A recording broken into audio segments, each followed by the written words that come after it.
We were talking about huge opponents that you've had over the years. When I think of Ken Shamrock in WWF, the first name I think of is The Rock. And I think of, that incredible feud you had over the Intercontinental title, one of the highlights of the Intercontinental title, I think, during the whole of the Attitude Era. In my mind, like, you were so pivotal to the evolution of that Rock character becoming what it became. What was it like working with Dwayne during that period? Yeah, again, he was another one. When you sat down, you could tell immediately that his mind was different than everyone else's. The way that he saw things, how he put matches together, being able to tie in what I did to what he does, being able to have those different swerves when it came to the finishes, or even in between in the middle of the match where you want to pick it up and drop it real quick. He just had that mindset that he see things before they happened. So you see right away, or at least I saw right away, the mindset was there. And he started to develop that as we were doing our matches together. He started feeling very comfortable and confident in the direction that his character was going to go. The minute they got him out of the nation, the minute they handed him the mic, stars went off.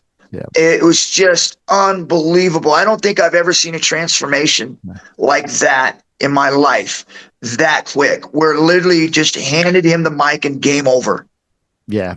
Incredible. Yeah, as you say, like literally a different person. The second he was able to channel that Rock character, it was incredible. And one thing I remember from that WrestleMania 14 feud was you taking a hellacious chair shot on an episode of Raw.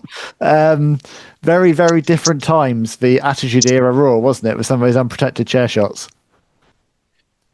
Yeah, I think because of the rise, I think it was a WCW, and they were starting to gain momentum when I first came in, and they started to really take over. And Hogan was, a big, God bless him, was really taking a strong hold in the wrestling world, developing, NWO, and all these things were happening, and WWF seemed like an afterthought.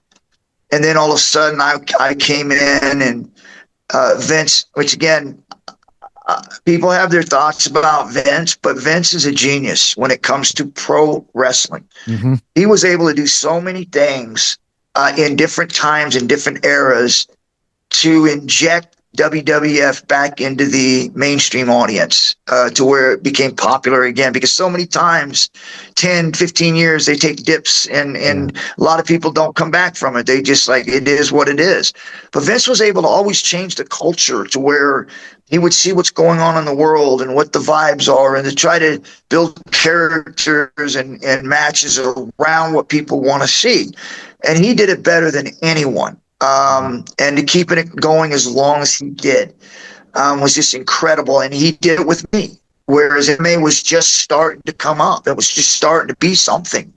And then he brought me in, and then he saw the talent in Rock, and he saw the ability that the Rock and myself could have after we had our first match. He saw something there and was able to put us together and really start working together. And he was right. It built both of us up. We both just skyrocketed when we were able to get together and really put on a program. That's the only real program I ever had in pro wrestling, and we killed it. It was just unbelievable.